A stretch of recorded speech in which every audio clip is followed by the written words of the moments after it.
Misteri i fenomeneve orbs. Kush nga ju ka dëgjuar për orbs, ose fjalën orb, keni dëgjuar ndonjëherë? Padyshim dikush ka ju po.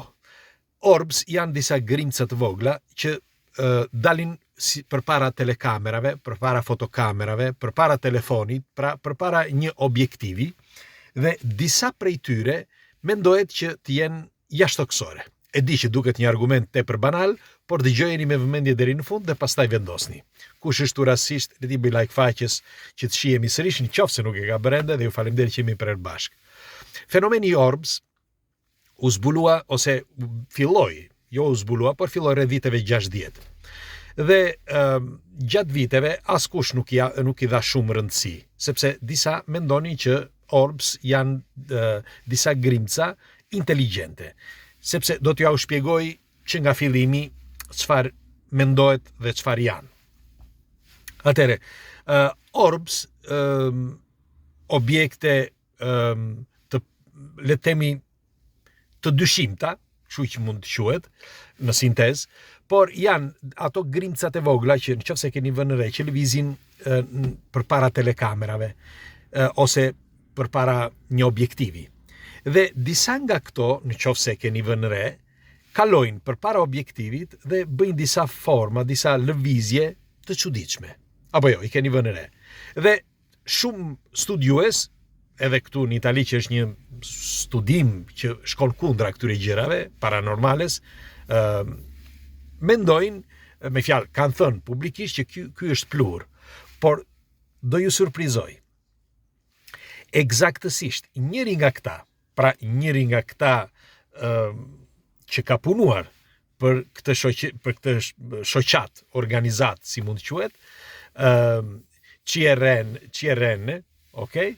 Është një organizat që varet edhe jo vetëm nga burimet shtetërore, por edhe nga një grup njerëzish që disa prej tyre janë edhe shkencëtar. Njëri prej tyre është kundra të gjitha këtyre njerëz, sepse ai shkon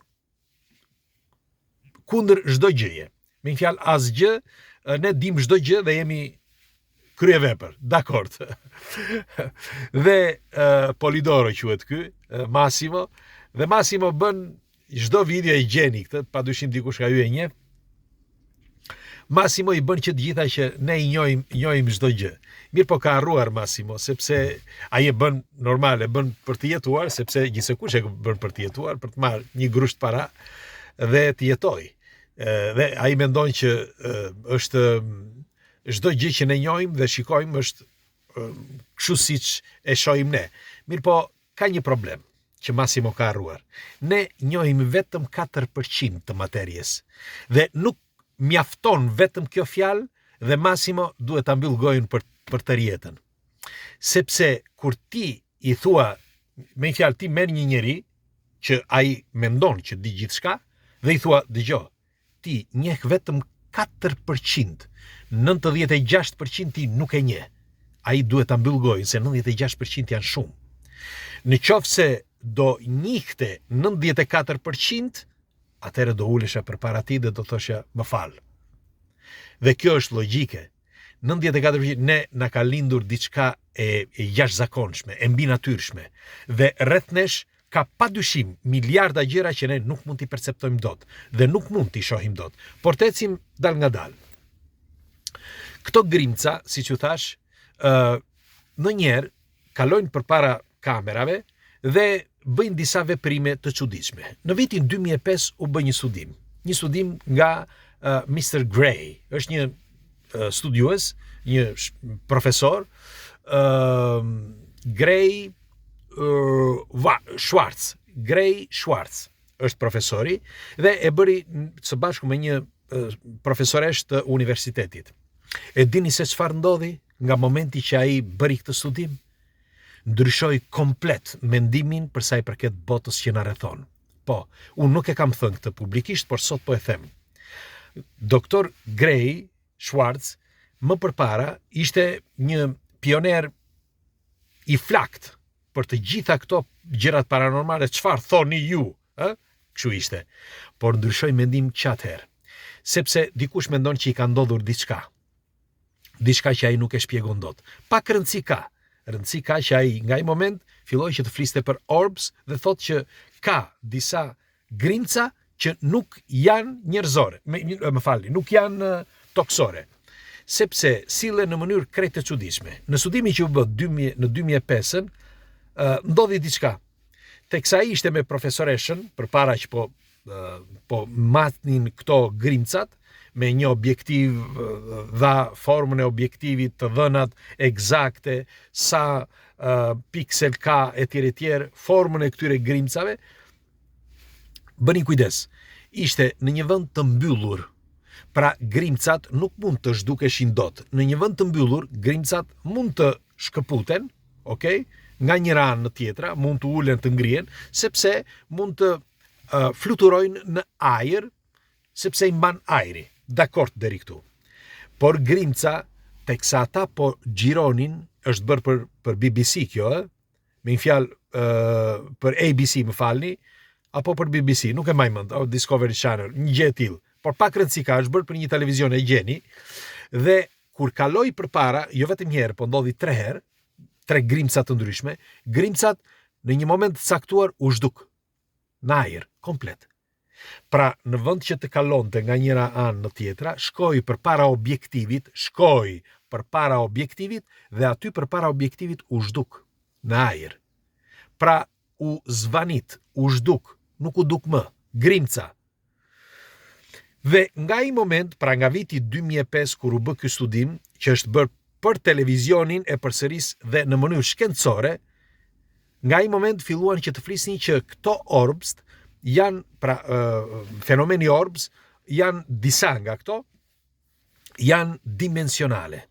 Pra, dimensionale, çdo të thotë kjo, vinë nga një tjetër dimension ose shkojnë në një tjetër dimension. Ka disa nga këto grimca që janë shumë të vogla, që është e pamundur që ti shoh dhe telekamera. Dhe janë studiuar gjatë. Dhe mendohet që një pjesë prej tyre nuk janë njerëzore, nuk janë toksore, më falni. Nuk janë toksore. Dhe do t'ju them edhe diçka tjetër. Në vitin 1996, një zonjë nga Norvegjia ishte në dhomën e saj dhe ju e dini që në vendet nordike, por edhe në Amerikë, fëmijët nuk rrinë me prindrit, kur mbushin moshën 18-19 vjeç, ikin. Dhe ky djali, pra i biri i saj, i kësaj zonje, iku në moshën 19 vjeçare nga shtëpia dhe jeton vetëm se kështu e kanë. Okay? Dhe ai ishte me të fejuarën. Ishte fejuar, me fjalë pas një viti, ishte fejuar dhe ishte në shtëpinë e tij. Dhe e merrte si gjithmonë në darkë nënën e tij në telefon. Nuk ishte si telefon sot, ndoshta kishte celular, por ai mori me telefon normal. Dhe në momentin që po e mori nënën në telefon, ajo i përgjigjet nga ana tjetër dhe i thot: "Nuk e di, thot, por sot thot ka shumë pluhur këtu brenda." Dakord, i thot ky, po mirë, do të dërgoj një njeri thot që të pastroj, jo e pastroj vetë thot ajo shtëpinë, se duket sikur ka shumë pluhur. Dhe shikonte që kishte pluhur. Pra grimca, këto grimcat orbs, por që ku ta dinte zonja, thoshte është pluhur. Dhe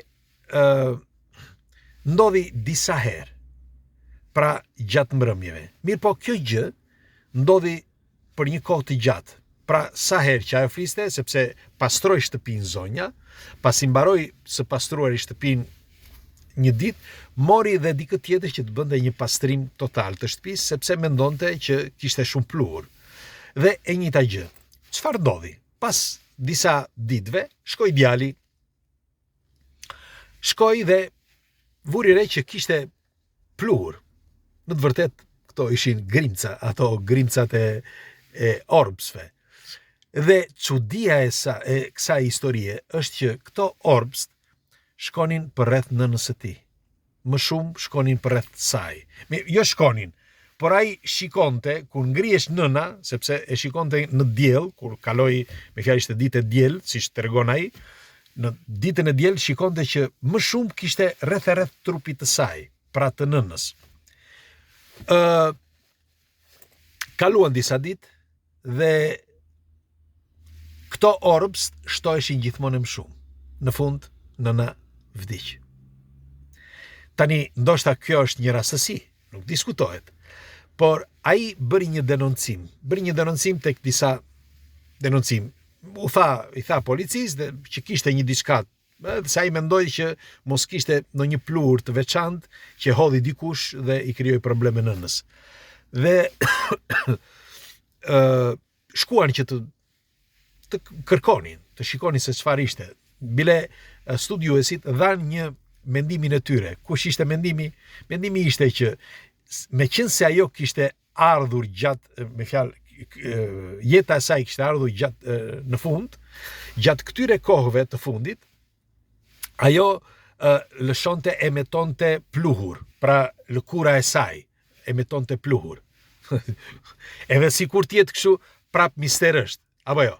Sepse nuk mund, me fjalë, grimcat e lëkurës, kjo është me pak fjalë, ose nga floku, nga fytyra e tjerë. Dhe është vërtet çudi, por dikush pretendon që disa nga këto orbs pra vinë nga një tjetër botë, nga një tjetër dimension, dhe dikush prej tyre, dhe mendohet që t'jenë inteligjente, dhe dikush prej tyre orbsve vjen ndoshta edhe për këtë. Pra në momenti që ne shkojmë në një botë tjetër, përpara se të shkojmë atje, ose ndoshta edhe në momenti që kemi shkuar. Kështu që për sa i përket fenomenit orbs, ende sot askush nuk di një pjesë të tyre se çfarë janë. Nuk po flasin për pluhurin. Pluri, okay, dakord, sepse ndodh, shikojmë që ka grimca pluri, por unë po flas për orbs që janë disa grimca që edhe zhduken ose duken nga hiçi, pra shfaqen nga hiçi, ose zhduken përpara kamerave ose përpara syve të njerëzve, nëse janë të mëdha.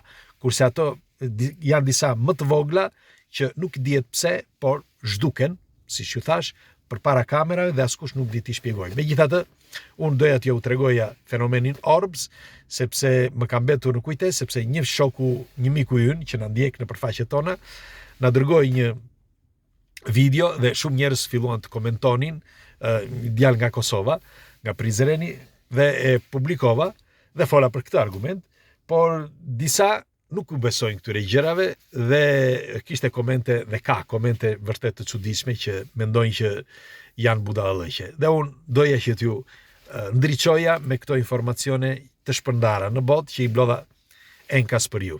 Pres komentet tuaja. Kalosh një ditë bukur, ju përqafoj, faleminderit gjithmonë që jemi prerë bashkë.